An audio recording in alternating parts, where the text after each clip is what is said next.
E naquela época eu estava envolvido na prática da homossexualidade. A minha vida aqui em Curitiba era andar por essas ruas aí, nos bares gays, procurando quem eu era, em outras pessoas, em outros homens. E hoje estou aqui falando sobre libertação e de uma nova e verdadeira identidade. Então eu quero dizer para você, sim, é possível, Deus nos dá uma nova identidade. Antes de entrar no tema, eu quero fazer 2 convites para vocês. O primeiro convite é o seguinte: nós vamos concorrer agora, hein? Mas aqui está mais fácil, né? Nós vamos ter nos dias 8, 9 e 10 de março, em Londrina, o nosso primeiro retiro do Paz com Deus deste ano. Este ano, o nosso ministério em Londrina, que é um ministério que oferece ajuda para as pessoas que têm luta na sexualidade, vai funcionar através de pequenos retiros de sexta, sábado e domingo. Então você está convidado, ou se você conhecer pessoas da região norte do Paraná, ou que tenha vontade de conhecer lá a Terra Vermelha, né? Pode dizer que dia 8, 9 e 10. Eu não sei se já apareceu ali o nosso site, o nosso e-mail. Se você tiver interesse, você pode entrar em contato com a gente. O segundo convite é o que a Roseni começou a falar. Nós estamos começando a nossa comunidade Paz com Deus. E o que é essa comunidade? Pessoas que querem passar uma temporada com a gente, aprendendo quem elas são. Não naquele ritmo acelerado de um retiro, mas convivendo. Meio período trabalhando, meio período estudando, tendo tempo para refletir, tempo para entender quem ela é, com momentos de aconselhamento, dentro de uma comunidade de pessoas que vivem juntas. Se você tiver interesse, entre em contato comigo aí pelo e-mail que você está vendo, ou venha falar comigo que eu te passo o WhatsApp, ok? Vamos começar então a nossa identidade com Cristo. Quero fazer uma pergunta para você, mas não responda rapidamente. Quem é você? Quem é você? Quando a gente, claro, agora vocês já estão preparados, né? Provavelmente vocês teriam a resposta na ponta da língua. Mas quando você vai numa igreja por aí, chega para as pessoas e pergunta assim: quem é você? Eu sou o Vili. Não, eu não quero saber o teu nome, eu quero saber quem é você. Eu sou professor. Não, eu não quero saber o que você faz. Quem é você? Eu moro no bairro. Não quero saber onde você mora. Quem é você? Eu sou pobre, eu sou rico, eu sou branco, preto, amarelo, azul, cor-de-rosa, eu sou homem, eu sou mulher, sou jovem, eu sou velho. Quem é você? A grande maioria das pessoas, faça um teste, um dia na rua, chega alguém e fala assim: quem é você? Elas não sabem responder. Muitas pessoas, eu diria que a maioria das pessoas não sabe responder, e a resposta a essa pergunta é muito importante. A Roseni já falou sobre isso, porque nós agimos do lado de fora, a partir daquilo que nós acreditamos a nosso respeito do lado de dentro. Você sempre vai se comportar de acordo com aquilo que você acredita que você é. Você sempre se comporta externamente da forma como você acredita que você é internamente. Isso é muito sério. A gente poderia falar o final de semana inteiro só sobre isso. Só um exemplo, por exemplo, se eu acreditar que eu sou homossexual porque eu tenho atração por outros rapazes, provavelmente é o que eu vou passar a fazer. Então nós precisamos de uma resposta adequada. Além de identificarmos a nós mesmos, nós identificamos pessoas ao nosso redor. Como que nós fazemos isso? Então nós precisamos de um ponto de partida, nós precisamos de um referencial adequado para entender qual é a nossa identidade, porque a nossa identidade é fundamental.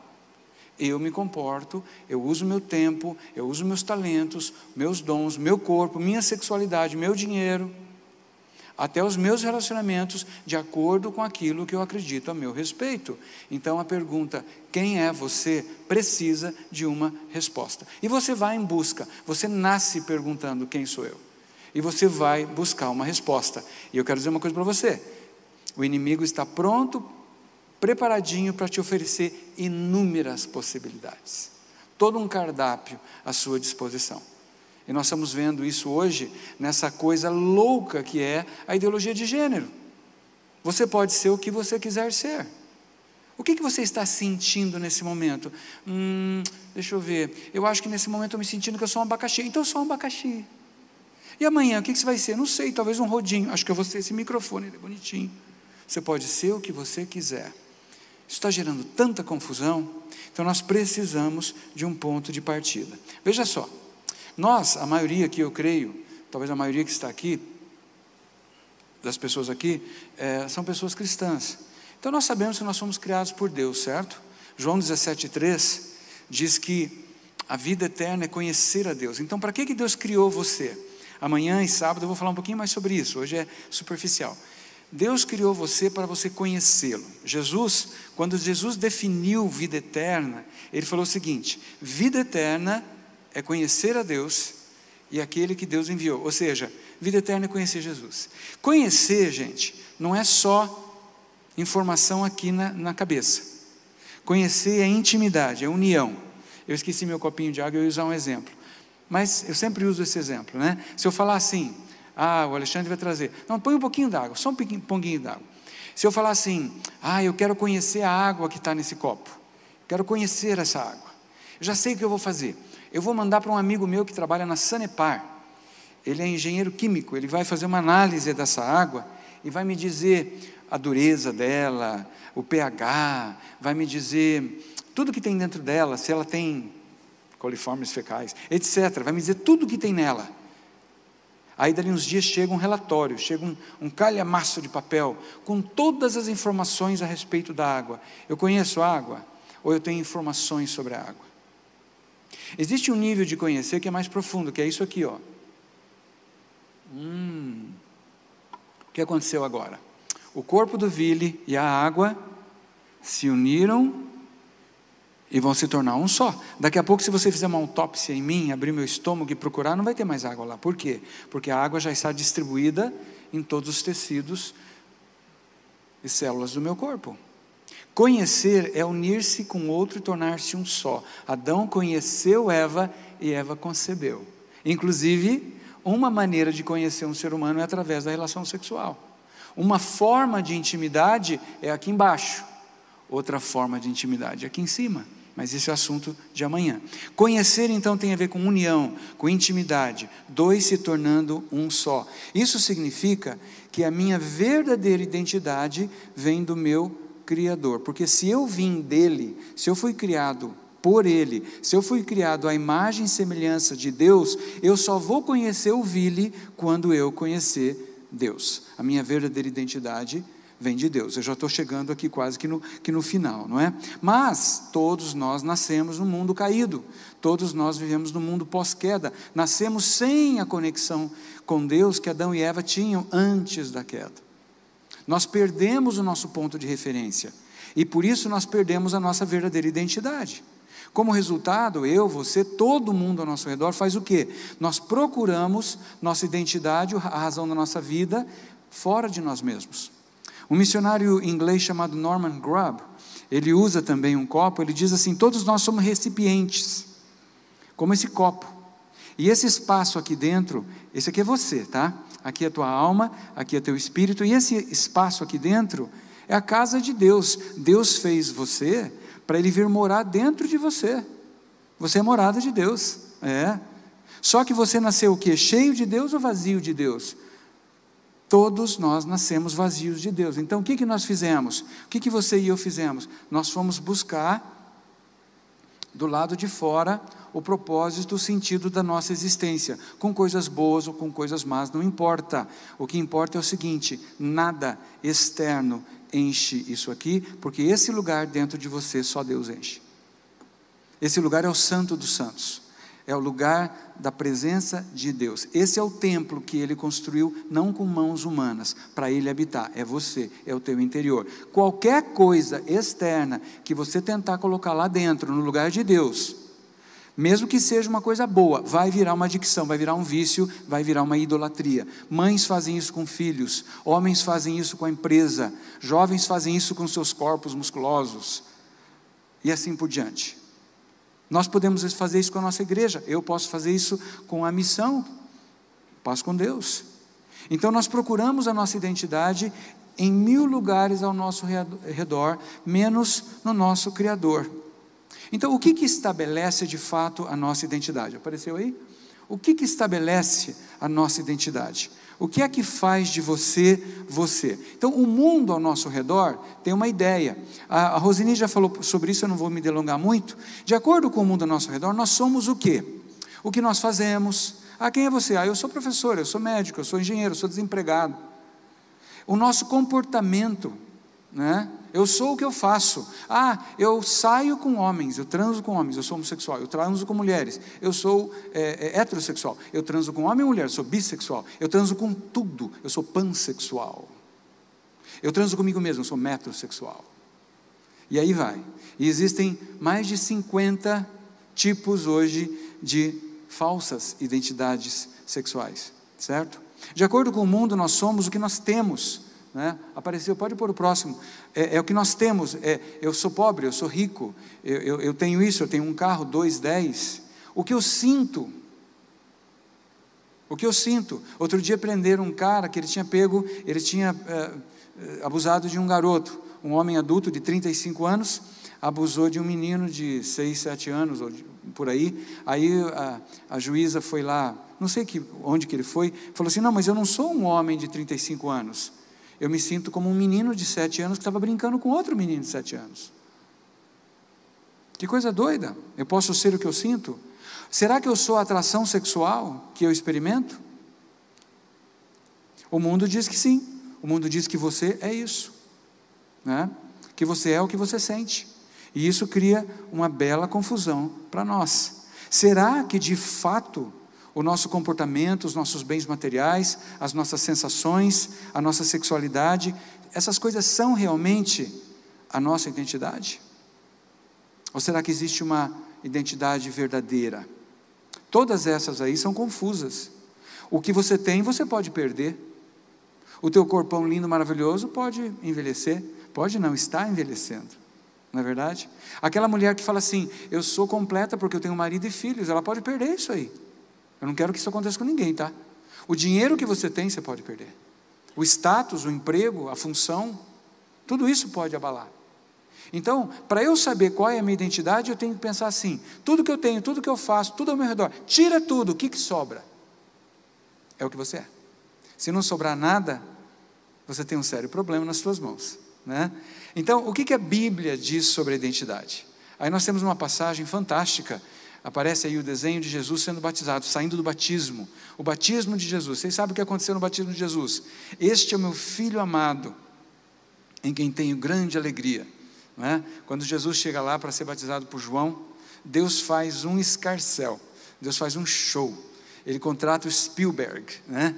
Efeitos especiais, a pomba desce do céu, e uma voz fala, e todo mundo ouve. Ele faz um pampeiro danado. Este é meu filho amado. Ou tu és, dependendo da tradução, tu és meu filho amado, em quem me comprazo, em quem tenho grande alegria. Essa bênção, essa palavra tem a bênção do Pai. Tem 5 aspectos dessa bênção. Eu não vou falar agora porque não vai dar tempo, mas quem sabe amanhã eu consigo compartilhar isso aí. Essa passagem, ela é uma chave para nós. Ela é uma chave para nós compreendermos o Evangelho completo e a nossa identidade. 2 coisas extremamente importantes e conectadas, porque nós vemos nesse episódio que a identidade de Jesus, presta atenção, a identidade do próprio Jesus não é estabelecida pelo que ele faz, pelo que ele tem, pelo que ele sente, pela orientação sexual dele, mas sim pelo seu nascimento. A identidade de Jesus é estabelecida pelo seu nascimento. E se a de Jesus é estabelecida pelo nascimento, a tua também é. A verdadeira identidade espiritual das pessoas é estabelecida pelo nascimento. Não é pelo que faz, não é pelo que tem, não é pelo comportamento. Por mais importante que o comportamento possa ser, não é o comportamento que determina a sua identidade. Não é o que fizeram com você.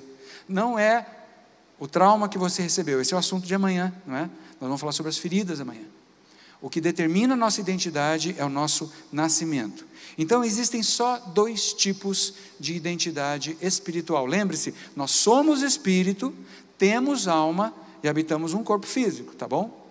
Então, do ponto de vista espiritual, toda a humanidade na face da terra se resume a 2 tipos de seres apenas. Quem são eles? Nós vamos achar a resposta em Efésios 2:5.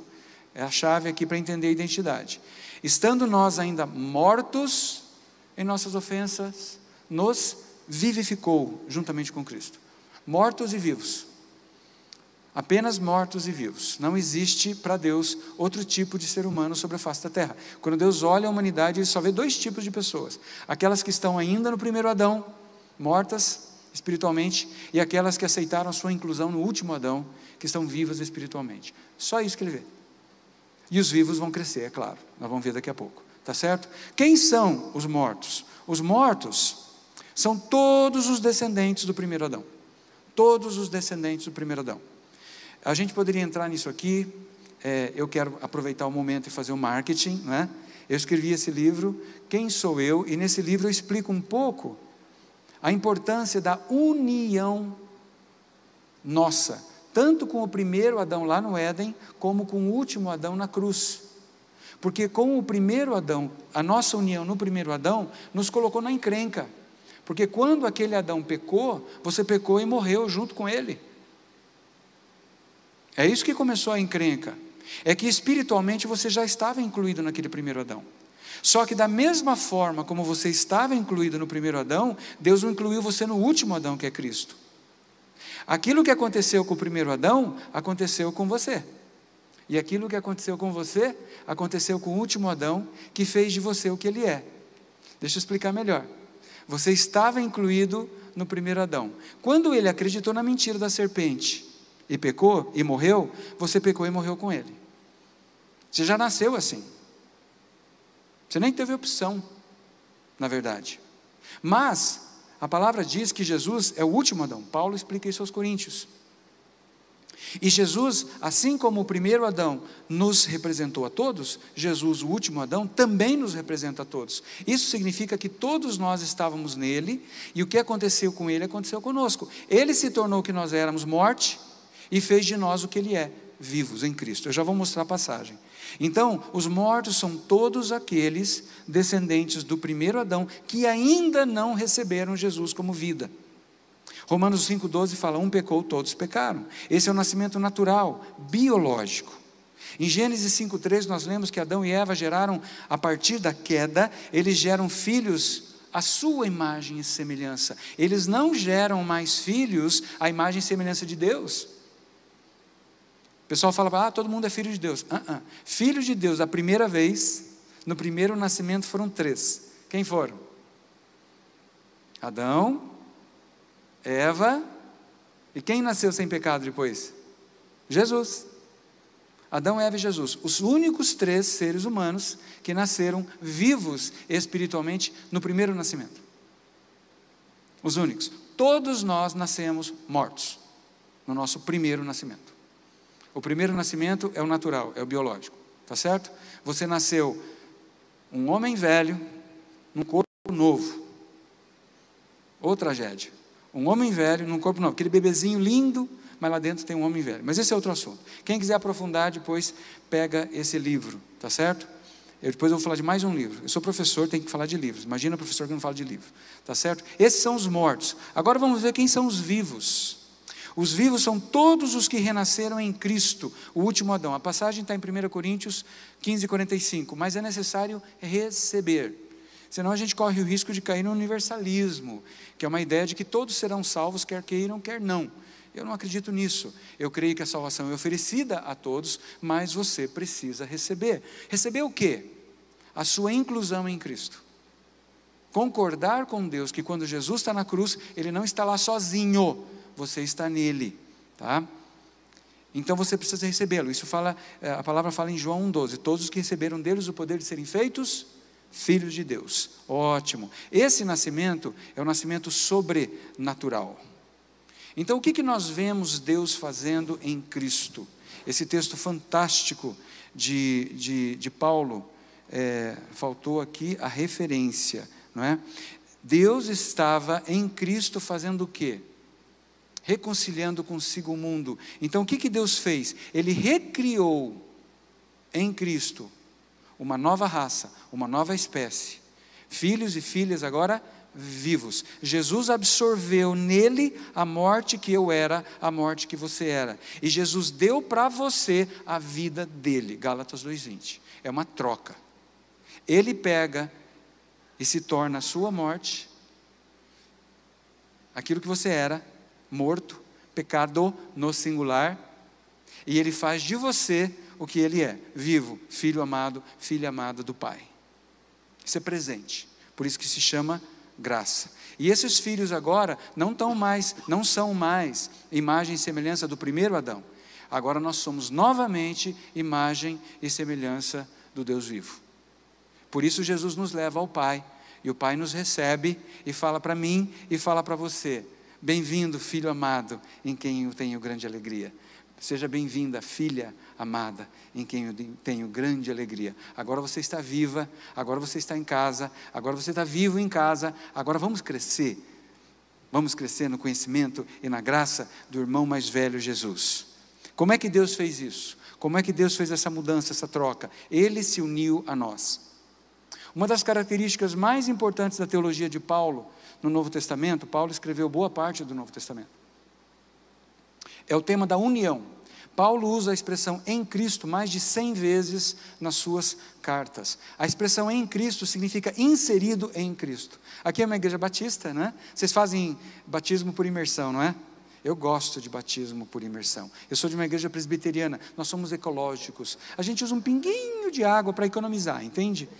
Mas eu gosto do batismo por imersão pelo seguinte motivo, porque a palavra batismo significa inserir, colocar dentro de, pegar duas coisas diferentes, uni-las numa só. Esse é o verdadeiro significado de batismo. Quando a gente pega alguém e faz assim na água, é como se aquela água e aquela pessoa tivesse se tornado uma só. Nós somos batizados em Cristo na sua morte, nós somos inseridos em Cristo na sua morte. Você foi unido, identificado, feito um com Jesus na morte dele, assim como você tinha sido feito um com o primeiro Adão lá no Éden. O primeiro Adão criou a confusão, o último Adão desfez a confusão e resolveu o problema de uma vez por todas. Olha que texto fenomenal está em 2 Coríntios 5:21, apareceu aí? Olhe só esse texto, fundamental. Aquele que não conheceu o pecado. Quem é esse que não conheceu o pecado? Jesus. Ele o fez, essa tradução não diz. Ele o fez pecado, ele quem? Deus. Deus fez de Jesus pecado por nós, para que nele, Jesus, nós fôssemos feitos o quê? Justiça de Deus. O que é justiça de Deus? Alguém sem pecado. Quando Jesus é batizado, João Batista fala assim: eis o Cordeiro de Deus que tira o quê? O pecado no singular. Ele não fala pecados no plural. Ele não está falando de comportamento, ele está falando de essência, ele está falando de natureza, ele está falando de identidade. Essa palavra tem a ver com Jeremias, quando ele fala assim: eu vou arrancar o coração de pedra e vou colocar um coração de carne, um coração obediente. Eu vou colocar em você o meu coração, porque eu vou morar dentro de você. É assim que Deus nos transforma, é assim que Deus nos dá uma nova identidade. Ele não começa exigindo que você mude comportamento, para de pecar, seu pecador. Primeiro, ele tira o pecado, que é o que faz você pecar, que é a natureza. Depois vem o crescimento, e aí mudança de comportamento. É nessa sequência. Então aquele que não conheceu o pecado, o fez pecado por nós, para que nele fôssemos feitos justiça de Deus. Jesus é feito pecado no singular, ele nunca pecou. Ele é transformado naquilo que nós éramos: desconexão, alienação, separação de Deus. E como ele não tinha pecado, a morte não pôde segurá-lo. Porque a maldição era: a alma que pecar, esta morrerá. Jesus não tinha pecado, então o que aconteceu? A dívida foi paga, a minha, a tua, da humanidade inteira. Só que a morte falou assim: nossa, mas eu não posso segurá-lo, porque ele não tinha pecado. Só que ele tinha se unido a nós, então quando ele ressuscita, ele traz o quê? De volta à vida, um novo você, unido a ele agora, eternamente, de forma que não pode mais haver separação. A grande teologia de Paulo é união. A velha aliança era baseada na separação, a nova aliança é baseada na união. E olha esse outro texto que vem aqui, que Jesus fala em João 12:32, É fantástico isso aqui, vale a pena você estudar essa passagem, porque ela nos leva, nos remete lá ao Sinai, quando o Moisés desce com a tábua da lei, e o povo adora os bezerros, e quebra a tábua da lei, e volta, e desce de novo, e tal, não sei o quê, aí as serpentes vêm e picam o povo começa a morrer, aí Moisés recebe uma ordem para fazer uma serpente de bronze, levantar, e quem olhasse para ela, era curado do veneno da serpente. E aí Jesus lá na frente fala assim, assim como Moisés levantou a serpente no deserto. E aí na esteira disso aí ele fala, e eu quando for levantado da terra, todos atrairei a mim, eu vou me unir a todos vocês, eu vou desfazer o que o primeiro Adão fez, e eu vou dar para você a mesma identidade que eu tenho, filho amado de pai. O unigênito de Deus se torna primogênito. Unigênito é o único filho, ele se torna o primeiro filho. Por quê? Porque ele quer incluir você. Ele falou, eu não quero existir sem eles, eu me recuso, então eu vou e faço o que for necessário para comprá-los todos de volta, e vamos fazer uma bela de uma festa, e você está convidado. Não vai fazer igual o irmão mais velho que ficou do lado de fora, porque tinha gente ruim lá dentro. Então o evangelho completo, gente, o que é o evangelho completo? Amanhã ou sábado, eu não lembro agora, eu vou falar do evangelho parcial. Então quem quiser, ou vai comprar meu livro, ou vem na conferência, ou faz os dois, que é melhor ainda. O evangelho completo são duas coisas inseparáveis. Normalmente quando a gente fala do evangelho, né, e aparece ali o copinho, porque eu gosto muito da ceia, a gente fala do evangelho, a gente fala assim, Jesus morreu na cruz, derramou o seu sangue para perdoar os meus pecados. O que vocês acham disso? É verdadeiro isso? É verdadeiro. Jesus morreu na cruz, sim, morreu na cruz, o sangue dele foi derramado, e para perdoar pecados, maravilha, sensacional, mas não é só isso que aconteceu.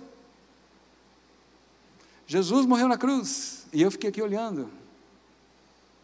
Acontece que não foi só isso que aconteceu, sabe por quê? Porque o meu problema, o teu problema, não é que você era só um pecador sujo, que precisava tomar um banho de sangue para ficar um pecador limpo.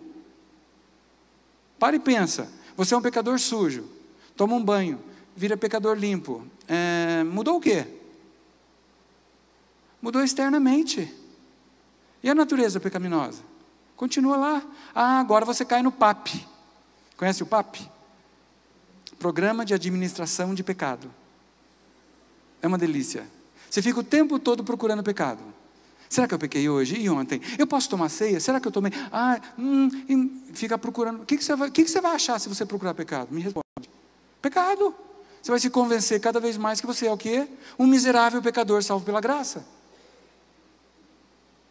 Então Jesus morreu só para te dar um banho? Sério? Ou será que ele morreu para absorver a morte e fazer de você um ser vivo, com a mesma natureza que Adão tinha antes da queda? Então, não é só Jesus que morre na cruz, você morre na cruz com ele. O pecador que você era, se uniu, foi unido a Cristo, ele se tornou o pecado. Jesus mata o pecado, leva-o à sepultura, mata a morte, leva a sepultura e ressuscita em você, fazendo de você uma nova criatura. Então, Jesus numa tacada só, ele derrama o sangue para perdoar pecados, mas ele remove o pecado. Eis o Cordeiro de Deus que tira o pecado do mundo, fazendo-se pecado, tornando-se pecado no singular. Ele se torna a natureza pecaminosa, sem pecar, e a mata, e a enterra, e livra você do poder do pecado. Aí quando você tem uma nova identidade, o que acontece? Você começa a aprender quem você é, que foi o que a Roseni falou agora há pouco, que nós vamos fazer agora para terminar. Então o que Jesus fez? Ele enterrou a velha pessoa morta espiritualmente que nós éramos. Outro dia perguntaram assim para mim, Vili, você é um ex-gay? Eu falei, não existe isso? Credo. Então você é um hétero? Eu falei, não existe isso. Então você é bissexual? Eu não sou isso, não existe isso. Mas afinal de contas, quem é você? Agora sim, eu sou um filho amado do meu Pai. Estou crescendo na graça e no conhecimento do meu irmão mais velho, Jesus. E se você quer que eu seja alguma coisa, um ex alguma coisa, eu sou um ex morto. Se você quiser falar com o ex-morto que eu era, está na sepultura 47 do cemitério lá da esquina. Mas aqui tem uma nova pessoa morando. Agora é uma nova pessoa morando numa casa velha. Primeiro nascimento, você nasce uma pessoa velha numa casa nova. No segundo nascimento, você nasce uma nova pessoa numa casa velha. Mas um dia nós vamos receber uma casa novinha em folha, ok? Ao ressuscitar, Jesus gerou uma nova identidade em mim que tem o mesmo DNA de Deus. Aquele que se une ao Senhor é um espírito com Ele. Não é Deus aqui, você aqui. É um casamento. Assim como eu tomei aquela água e ela se uniu ao meu corpo e nós estamos irremediavelmente unidos, quando você recebeu Jesus, Ele se uniu a você, porque Ele fez de você o que Ele é, santo, puro e perfeito, no teu espírito. E agora Ele começa um trabalho de restauração da tua alma, porque a tua alma não nasceu de novo, ela tem as feridas, ela tem as áreas que precisam ser tratadas. Ainda existem as infantilidades, as imaturidades, e Deus vai trabalhar com todas essas coisas, ok? Então nós não somos mais meros pecadores perdoados que temos que nos esforçar para produzir um novo comportamento. Gente, eu sou totalmente favorável ao novo comportamento, tá? Eu não me comporto mais homossexualmente, pelo contrário. Hoje eu quero experimentar tudo que Deus tem para mim. Agora, eu sou um santo. Vili, quer dizer que você não peca mais? Você não está entendendo. Eu estou falando que eu sou santo para a minha natureza. Porque como eu fui unido ao santo, para eu ser unido ao santo, tinha que ser santo. Santo une com santo. Santo não se une com morto. Eu era morto. Agora eu sou vivo, santo, mesma coisa. Por isso que eu estou unido com Deus. Jesus me deu a natureza dele para eu poder ser unido com Ele. Eu sou um santo que está aprendendo a viver em santidade. Eu estou aprendendo a andar em espírito. Eu não sabia andar em espírito, porque eu estava morto espiritualmente. Agora eu estou aprendendo, certo? Como eu e você. Olha o que Paulo escreve aos Romanos, no capítulo 6 da carta dele. Ou ignorais que todos nós que fomos inseridos em Cristo, batizados em Cristo, fomos inseridos na sua morte, ou seja, nós nos tornamos um com Ele, por isso nós somos sepultados com Ele na morte pelo batismo, para que, como Ele foi ressuscitado dentre os mortos pela glória do Pai, assim o que? Andemos em novidade de vida. Olha a mudança de comportamento acontecendo como resultado da mudança de natureza. Primeiro vem a mudança de natureza, vem a nova identidade, aí vem novo comportamento. Nessa ordem. Isso é muito importante para você que tem um vício sexual, que como eu enfrenta problema de homossexualidade. Outro dia eu estou trabalhando com um rapaz que está enfrentando pedofilia. O moço está desesperado. Ele corre risco de ir para a cadeia. Né?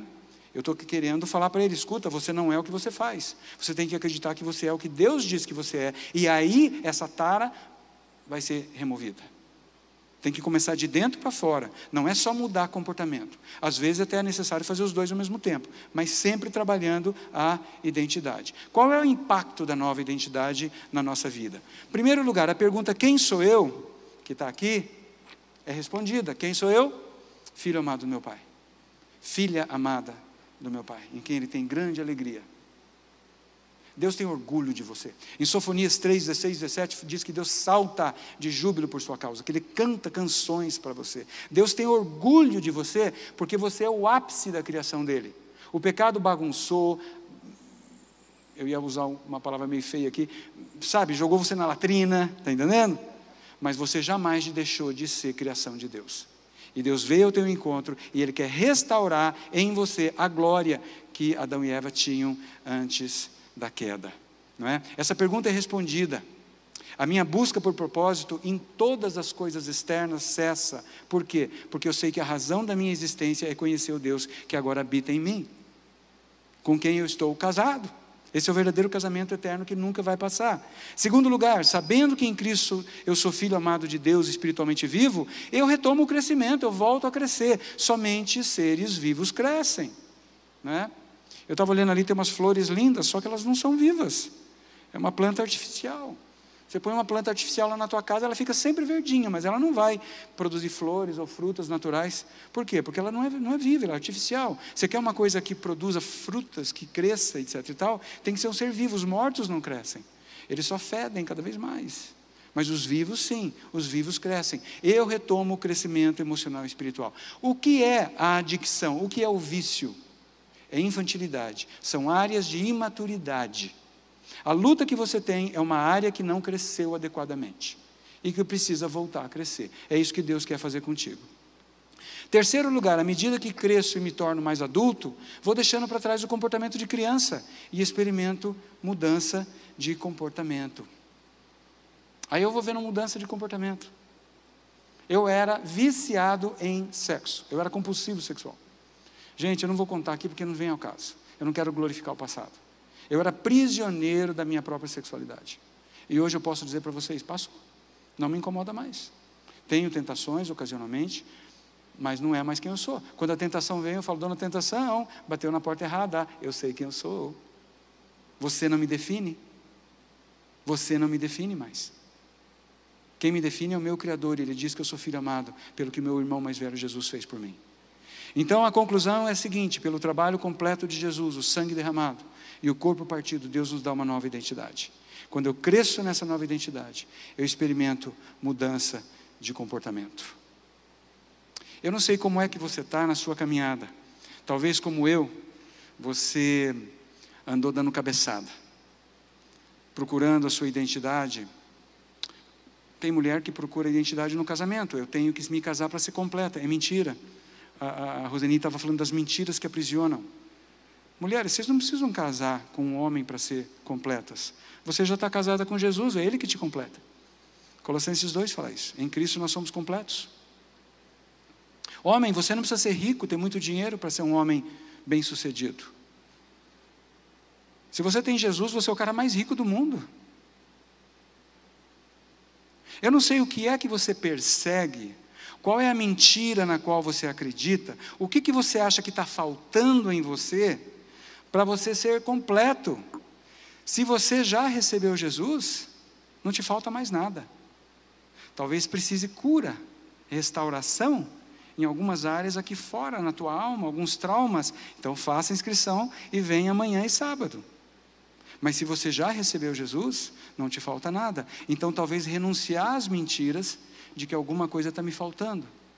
Se você não recebeu Jesus como tua vida, se você acredita que primeiro você tem que mudar seu comportamento, parar de pecar, para depois Deus te fazer filho dele, então você precisa jogar fora esse evangelho falso e entender que não é o que você faz, não é o que você deixa de fazer que torna você filho de Deus. É o que Jesus fez antes da fundação do mundo. Você tem que receber. Então nós temos aqui 2 convites. Se você ainda não recebeu, se você ainda é uma pessoa que acredita que precisa fazer isso, eu acho que a Roseni já fez esse apelo, né? Já fez, não foi? Mas se você precisa fazer isso, faz o que ela falou, procura aquele pessoal que está naquele jalequinho lá, bem discreto, e conversa com eles. Mas nós vamos orar agora, tá certo? Nós vamos orar. Mas eu quero me dirigir especialmente a você que é cristão já há algum tempo e continua procurando alguma coisa para resolver a sua vida. Que você continua procurando encher o seu cálice. Deixa Jesus encher. Vocês sabiam que aquele convite de Apocalipse 3:20? Eis que estou à porta e bato. Se alguém ouvir a minha voz, abrir a porta, eu entrarei e cearei com ele e ele comigo. E cear é o seguinte, Jesus traz a janta. Jesus é a janta. Tome e come, este é meu corpo. Tome e bebe, este é meu sangue. Se você não comer a minha carne, não beber meu sangue, você não pode ser um comigo. Esse convite foi feito para a igreja. Sabia disso? Foi escrito por uma das igrejas. Quero desafiar você agora. Baixe sua cabeça, feche seus olhos. Espírito Santo, nós te agradecemos por o Senhor está presente aqui. O Senhor sabe e conhece o coração de cada um que está aqui. Qual é a nossa busca? Qual é a mentira na qual nós acreditamos? Onde é que nós estamos buscando a nossa identidade? Será que ainda existe aqui no nosso coração religiosidade? A crença de que primeiro eu mudo de comportamento, para depois Deus me amar e me fazer dele meu filho? Será que eu acredito que eu preciso de alguma coisa externa? Será que as coisas do passado continuam me definindo? Eu quero desafiar você agora a entregar as falsas identidades. As falsas identidades. Fracassado, pobre. Talvez alguma área da sexualidade. Se você tem carregado alguma falsa identidade, e nessa noite, com a fala da Roseni, a minha fala, você entendeu que Deus faz de você filho amado, eu quero que você receba essa identidade. Eu quero que você nesse momento fale, eu quero essa identidade. Senhor, eu tenho procurado em lugares errados. Eu quero confessar isso agora. Então, se você quer confessar, eu não vou pedir para você vir à frente, mas eu vou pedir para você ficar de pé e repetir comigo essa oração que eu repito sempre. Quem quiser fazer isso, fica de pé. Fica de pé, se você quiser fazer isso. Tá? Não importa se você é crente há muito tempo. Você pode falar isso assim: Senhor Jesus, eu te agradeço, porque você fez algo que eu não tinha condições de fazer. Você tirou a minha morte, aquilo que eu era, e colocou em mim aquilo que você é, filho amado, filha amada, como um presente. Eu recebo, eu aceito o presente. Eu estou aqui, pode me amar. Espírito Santo, eu peço que o Senhor revele, transforme a informação em revelação. Que cada pessoa que está de pé, cada pessoa que está recebendo nesse momento, experimente a realidade absolutamente verdadeira de ser filho de Deus, de ser filha de Deus, porque essa é a rocha que nos mantém firmes. Eu agora intercedo por cada pessoa que está aqui. Caia por terra agora toda falsa identidade. Se você carregou a identidade de vítima de abuso sexual, agora eu quero que você diga assim: eu lanço fora essa falsa identidade. Eu não sou o que fizeram comigo. Se você sofreu violências, bullying, como a Roseni falou, racismo. Se você sofreu comparações horríveis, rejeição, eu quero convidar você agora para rejeitar essas falsas identidades, lançar fora. Eu não sou vítima mais do meu passado, eu não sou o que fizeram comigo, e nesse momento eu recebo pela fé a declaração de que eu sou aquilo que Deus diz que eu sou um filho amado do meu Pai, uma filha amada do meu Pai. Eu tenho uma nova família, eu tenho um novo DNA, eu tenho uma nova história, eu tenho uma nova ascendência,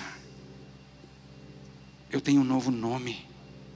Espírito Santo, eu peço em nome de Jesus, que o Senhor revele para os meus irmãos e irmãs, qual é o nome, o novo nome que o Senhor está dando para cada um agora. Sussurra no coração. Espírito Santo, fala para cada coração, qual é a sua identidade, qual é o seu nome. Pai, eu peço que o Senhor revele para os meus irmãos e irmãs, como o Senhor os vê nesse momento. Em nome de Jesus. E para a glória do Pai, do Filho e do Espírito Santo. Amém. Amém. Deus abençoe você. Se você quer aprender mais sobre identidade, tem um outro livro que eu recomendo, que é O Resto do Evangelho. Um livro sensacional. Fiquei sabendo que tem aqui na livraria. Tá bom? Deus abençoe.